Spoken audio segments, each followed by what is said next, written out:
Para jamaah yang dimuliakan Allah Subhanahu wa taala. Alhamdulillahilladzi bi ni'matihi masalihat. Segala puji bagi Allah yang dengan nikmat-nikmatnya terlaksana amal-amal saleh. Para jamaah yang dimuliakan Allah Subhanahu wa taala.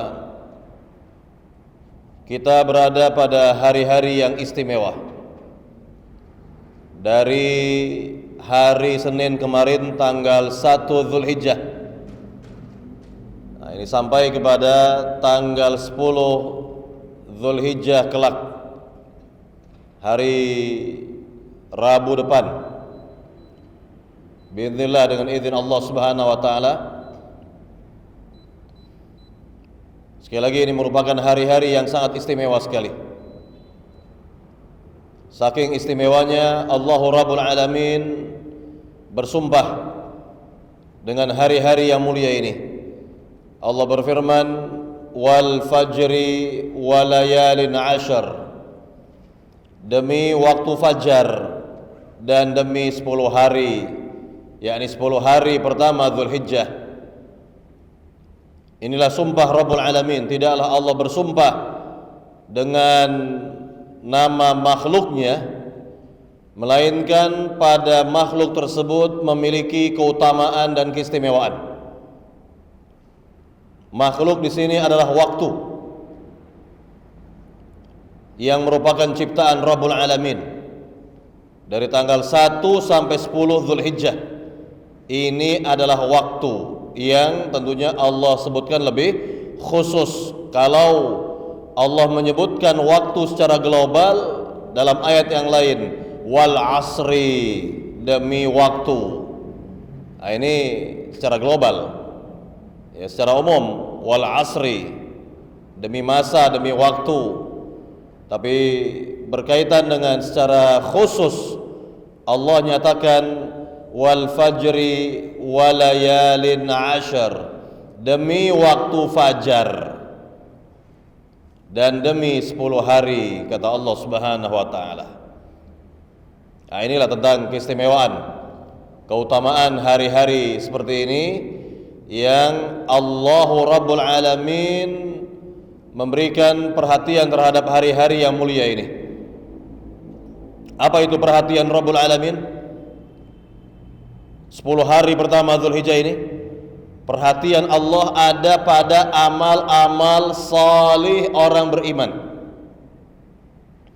Apapun amal salih yang dilakukan oleh orang yang beriman, maka Allah sangat perhatian. Dan bahkan dalam hadis Nabi, ahab ilallah, lebih Allah cintai. Bayangkan, lebih Allah cintai. Artinya apa jamaah? Amal salih sekecil apapun yang dilakukan pada 10 hari pertama Zulhijjah ini, maka sangat menjadi perhatian Rabbul Alamin, dan amal salih itu sangat dicintai oleh Allah Subhanahu wa taala. Nah, tentunya kalau kita lihat dari amal-amal salih ya, secara umum amal-amal salih begitu, maka bisa kita bagi. Amal-amal salih secara umum bisa kita bagi menjadi 2. Yang pertama, amal-amal salih yang sifatnya wajib. Yang sifatnya apa? Wajib. Ya, seperti sholat 5 waktu, seperti thalabul ilmi, belajar ilmu agama, seperti yang dihadiri oleh ibu-ibu, oleh para jamaah bapak-bapak juga. Maka ini bagian dari amal salih yang sifatnya wajib. Wajib belajar ilmu agama, wajib thalabul ilmi. Nah, di antaranya bisa hadir di majelis ilmu seperti ini. Nah, ini kewajiban. Nah, ini bagian dari apa? Kewajiban. Jadi ibadah-ibadah yang wajib, amal-amal salih yang statusnya wajib begitu. Nah, baru setelah itu amal-amal salih yang statusnya sunnat saja, tidak mencapai derajat wajib. Nah, begini, saya berikan gambaran lebih detail agar kita lebih paham ya. Tanggal 1 Zulhijjah kapan? Senin kemarin kan? Hari Senin kemarin itu 1 Dzulhijjah. Baik. Sekarang begini jamaah. Salat fardu yang para jamaah lakukan pada pada tanggal 1 Dzulhijjah kemarin, tanggal 2 dan seterusnya begitulah ya. Itu lebih dicintai atau lebih diperhatikan oleh Rabbul Alamin dari salat wajib sebelum dan sebelumnya. Sebelum masuk 1 Dzulhijjah. Sebelum masuk 1 Dzulhijjah. Jadi antara salat wajib yang dilakukan pada tanggal 1 Dzulhijjah gitu ya, dengan salat wajib yang dilakukan sebelum 1 Dzulhijjah, mana yang lebih utama? Mana yang lebih dicintai? Lihat. Yang lebih dicintai oleh Allah adalah yang dilakukan pada tanggal 1 Dzulhijjah, tanggal 2 dan seterusnya sampai tanggal 10 nanti. Itu contoh. Contohnya juga misalnya ibadah-ibadah atau amal-amal salih yang statusnya sunat, tidak wajib, misalnya salat rawatib yang Bapak Ibu lakukan dari salat rawatib pada tanggal 1 Dzulhijjah, maka itu lebih dicintai oleh Allah dari salat rawatib sebelum tanggal 1 Dzulhijjah. Ya. Itu rincinya begitu. Rinciannya seperti itu. Bahkan amal-amal soleh lainnya walaupun kecil, maka itu lebih dicintai oleh Allah daripada jihad fi sabilillah. Daripada apa? Jihad fi sabilillah. Pengecualiannya kalau seorang berjihad fi sabilillah lalu mati syahid. Ini pengecualian. Ya, maka ini jauh lebih dicintai. Jauh lebih dicintai Allah Subhanahu wa taala. Baik para jamaah yang dimuliakan Allah Subhanahu wa taala, saya ingatkan untuk diri saya pribadi dan seluruh jamaah, dari tanggal 1 Dzulhijjah kemarin, hari Senin, hendaknya masing-masing kita memperbanyak takbiran. Bertakbir, bertasbih, bertahmid kepada Allah Subhanahu wa taala mulai dari tanggal 1 Dzulhijjah sampai tanggal 8 Dzulhijjah. Takbirannya ini bersifat mutlak. Makna mutlak, kapanpun dimanapun silakan, boleh. Silakan. Apakah ketika berkendara di jalan, di rumah, ya, di tempat-tempat lainnya misalnya, silakan untuk bertakbiran, bertakbir, bertasbih, bertahmid. Ini yang sifatnya mutlak. Kemudian dari tanggal 9, ini beda lagi. Dari tanggal 9 sampai tanggal 13, takbirannya itu bersifat muqayyad, terikat, terkait dengan apa? Dengan waktu, yakni ba'da salat fardu berjamaah, lebih utama lagi. Masing-masing bertakbir, bertasbih, bertahmid. Di samping muqayyad ini juga mutlak juga ada. Artinya mutlak ini kapanpun dimanapun silakan. Dari tanggal 9 ba'da subuh sampai tanggal 13, ya, di sore hari sebelum terbenam matahari. Baik, ini berkaitan dengan takbiran ya. Dan lafaz takbiran yang ada contohnya adalah 2 takbir, la ilaha illallah, 2 takbir lagi, walillahil hamd. Allahu akbar, la ilaha illallah, Allahu akbar, walillahil hamd. Ini yang diulang-ulang tanpa ada tambahan. Ya. Enggak perlu kita menambah-nambah karena tidak ada contoh dari Nabi SAW. Ya, tambahan-tambahan yang biasa yang kita dengar di tengah masyarakat, Allahu akbar kabira walhamdulillahi katsira wa subhanallahi bukratan wa asila dan lain sebagainya. Ini tambahan, kata para ulama, la aslalah, tidak ada asal usulnya dari Nabi. Tidak ada sumbernya dari Nabi sallallahu alaihi wasallam. Baik. Para jamaah Bapak Ibu yang dimuliakan Allah Subhanahu wa taala, ini yang harus kita ingatkan ya untuk saya pribadi dan seluruh jamaah. Mungkin di antara orang terbiasa saja ya, takbirannya nanti hari raya dan hari-hari tasyrik. Maka sebenarnya tidak seperti itu. Ya, ayyam ma'lumat, hari-hari yang telah diketahui.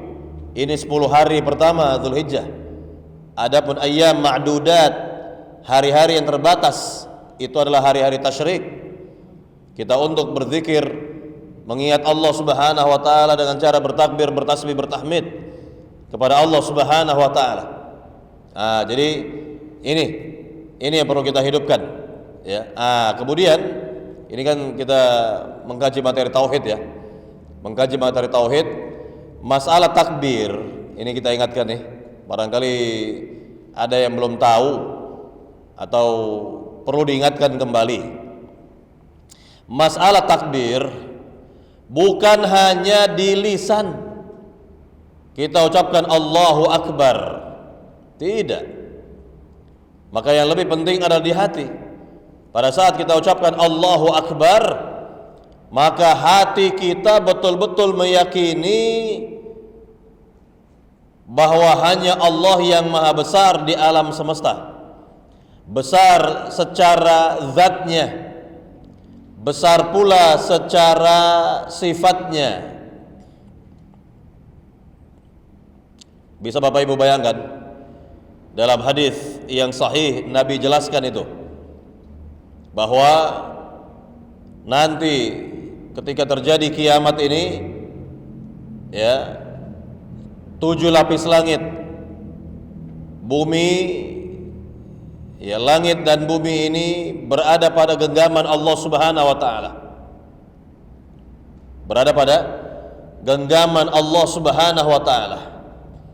Allah menggenggam langit dan bumi biyaminih, dengan tangan kanan Allah Subhanahu wa taala. Bayangkan, 7 lapis langit, bumi dan seisinya ini, bisa para jamaah bayangkan, akan digenggam oleh Allah dengan satu genggaman saja. Dengan satu genggaman saja. Artinya betapa kecilnya kan? Betapa kecilnya langit dan bumi ini, betapa kecilnya di hadapan Allah Subhanahu wa taala. Maka ketika kita ucapkan Allahu Akbar, juga lebih khusus dalam sholat gitu ya, dalam sholat ketika kita mulai dengan takbiratul ihram Allahu Akbar, maka harus ada pengagungan di hati kita terhadap nama Allah Subhanahu wa taala, bahwa Allah itu maha besar ya, baik secara zat ataupun sifatnya. Tidak ada yang menandingi Allah, tidak ada yang menandingi besar kebesaran Allah Subhanahu wa taala. Walam yakul lahu kufuwan ahad. Tidak ada yang dapat menandingi Allah dengan apapun juga. Laisa kamitslihi syai'un wa huwas samiul basir. Tidak ada yang serupa dengan Allah, dan Allah maha mendengar, maha melihat. Lihat ya, saya tanya kepada jamaah, makhluk Allah yang paling besar apa? Arsy. Arsy itu adalah singgasana Allah. Ar-Rahmanu 'alal 'arsy istawa, kata Allah dalam surat Thaha ayat 5. Ar-Rahman, Allah yang Maha Pemurah, bersemayam di atas arsy. Jadi arsy itu adalah makhluk Allah yang paling besar. Di atas arsy tidak ada makhluk. Tidak ada makhluk. Yang ada hanyalah Allah Rabbul Alamin, Al-Khaliq, Sang Pencipta. Nah, jadi kalau dikatakan bahwa arsy adalah makhluk Allah yang paling besar, bayangkan paling besar ya, di bawah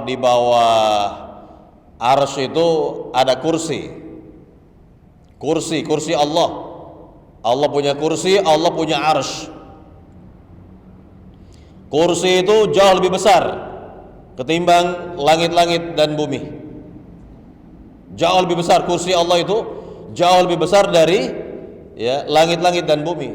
Nah, arsy jauh lebih besar dari kursi Allah Subhanahu wa taala, bayangkan. Ya, jadi ini adalah besarnya Allah, kebesaran Allah Subhanahu wa taala, maka wajar kalau takbir, lafaz takbir itu adalah apa? Allahu Akbar, Allah Maha Besar. Jadi yang paling wajib ya di hati kita itu paling harus ada itu di hati kita, yakni hati kita mengagungkan Allah Subhanahu wa taala. Maka begitu kita memulai sholat dengan takbiratul ihram ya, Allahu Akbar, maka yang ada di hati kita pengagungan kepada Allah saja, dan kita lupakan urusan dunia semuanya, karena seluruh urusan dunia adalah kecil. Seluruh urusan dunia adalah kecil. Ya, kita sedang menghadap Rabbul Alamin yang Maha Besar. Kita sedang menghadap apa? Rabbul Alamin yang Maha Besar. Nah, ini penting kita ingatkan karena kita belajar ilmu tauhid agar betul-betul ada pengagungan di hati kita tentang Allah Subhanahu wa taala. Ya, tentang Allah Subhanahu wa taala. Jadi ketika seorang salat ya, wabil khusus lagi ya, saat sujud dalam salat, itulah ya yakni dikatakan oleh Nabi sebagai aqrabu ma yakunul 'abdu min rabbih wa huwa sajid.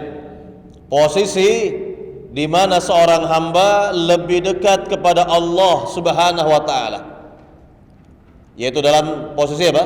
Sujud. Dalam posisi sujud. Kenapa? Kenapa jamaah sujud? Karena kepala yang kita muliakan ini sejajar dengan kaki ternyata. Betul tidak? Ya, saat sujud itu. Dan ya, posisi seperti ini adalah posisi penghinaan diri kita kepada Rabbul Alamin. Posisi penghinaan ya, atau penghambaan lah kita katakan, penghambaan diri kita kepada Allah Subhanahu wa taala. Dan ini adalah sedekat-dekat hubungan kita dengan Allah saat kita sedang sujud. Maka perbanyaklah doa, kata Nabi. Fakthiru fihi minad du'a. Perbanyaklah doa dalam sujud, kata Nabi sallallahu alaihi wasallam. Baik. Para jamaah yang dimuliakan Allah Subhanahu wa taala. Ya, ini penting kita ya ingatkan kembali agar kita tahu bahwa Rabbul Alamin itu akbar, Allahu Akbar. Jadi jangan sampai di lisan saja kita ucap Allahu Akbar, namun hati kita lalai. Hati kita lalai. Nah, ini dalam rangka ya, lafaz takbir ini juga dalam rangka ya menolak semua bentuk-bentuk kesyirikan. Seluruh fenomena-fenomena syirik. Kenapa seperti itu? Karena kalau hati seorang muslim, hati orang beriman sudah mengagungkan nama Allah dan Allah itu Maha Besar, maka bagaimana mungkin ya, dia berbuat syirik kepada Allah Subhanahu wa taala? Bagaimana mungkin bisa berbuat syirik kepada Rabbul Alamin, ya kan? Makanya aneh. Ada orang mengaku muslim, dia juga ucapkan takbir dalam hidupnya Allahu Akbar, tapi dia juga berbuat syirik kepada Allah Subhanahu wa taala. Ya, dia juga berbuat syirik kepada Allah Subhanahu wa taala. Maka ucapan dia Allahu Akbar itu tidak bermakna sebenarnya. Enggak ada artinya dia ucapkan Allahu Akbar dengan lisannya karena hatinya masih terpaut kepada selain Allah. Masih terpaut kepada selain Allah Subhanahu wa taala. Itu hatinya tuh. Inilah pentingnya kita ingatkan nih. Ketika kita sudah mengucapkan Allahu Akbar dalam sholat, memulai sholat dengan takbir, maka enggak boleh ada di hati yang lain. Enggak boleh ada di hati kita yang lain tuh enggak boleh. Ya, hanya Allah yang kita ingat, hanya Allah yang ada di hati kita. Allahu Akbar. Kan begitu. Makanya wajar kalau setan dari golongan jin yang bernama khinzib itu berusaha mengganggu hati kita agar kita lalai dari ucapan Allahu Akbar tadi. Iya kan? Ya, kan begitu. Apa kata sahabat ketika datang kepada Nabi yang mulia, ya Rasulullah, hala baini wa baina salati. Wahai Rasul, setan tuh goda hati saya antara diri saya dengan salat ini, kok saya diganggu ini oleh setan ini. Apa kata Nabi? Dzaka khinzib fa idza ahsastahu fata'awwadz billah watful an yasarika thalathan. Itulah setan yang bernama khinzib. Apabila engkau merasa diganggu, maka ucapkanlah ta'awudz, a'udzu billahi minasyaitonir rajim, dan meludah tipislah 3 kali ke sebelah kiri. Ini salat apa? Salat apa? Salat sunat sendiri di rumah, bukan berjamaah. Jadi praktekin ya. Lagi berjamaah, langsung kita meludah tipis ke kiri. Waduh, berantem yang ada. Ya, nggak mungkin terjadi seperti ini. Iya kan? Ini bukan dalam sholat berjamaah, ingat, bukan dalam sholat berjamaah, beda. Nah, jadi inilah berkaitan dengan yakni lafaz takbir yang kita ucapkan itu harus bermakna di hati kita. Harus bermakna di hati kita, jangan sekedar kita ucapkan di lisan saja Allahu Akbar, tidak. Tidak jamaah, tidak seperti itu. Jadi orang yang belajar ilmu tauhid, semakin dalam ilmu tauhidnya, semakin besar pengagungannya kepada Rabbul Alamin. Makanya lihat para sahabat yang tauhidnya sudah bagus, itu para sahabat, kalau mereka dibacakan ayat-ayat Al-Quran dan mendengar nama Allah disebut, wajilat qulubuhum, bergetar hati mereka. Lihat, ini tanda tauhid mereka yang sudah bagus. Tanda tauhid mereka yang sudah bagus, itu tauhidnya para sahabat itu. Ya, apabila disebutkan nama Allah, apa itu? Wajilat qulubuhum, bergetar hati mereka. Ya, bergetar hati mereka. Nah, lihat, ini tanda-tanda generasi terbaik umat Islam. Para sahabat yang tauhid mereka tidak diragukan lagi. Ilmu tauhidnya luar biasa ini para sahabat. Nah, jadi itu ya yang harus kita ingatkan berkaitan dengan takbiran itu. Bukan hanya kita ucapkan Allahu Akbar, la ilaha illallah, Allahu Akbar walillahil hamd. Nah, ini betul-betul harus diresapi di hati. Harus betul-betul kita bisa meresapi di hati, ya, agar bisa timbul pengagungan terhadap nama Allah yang kita sebutkan. Dan Allah itu maha besar.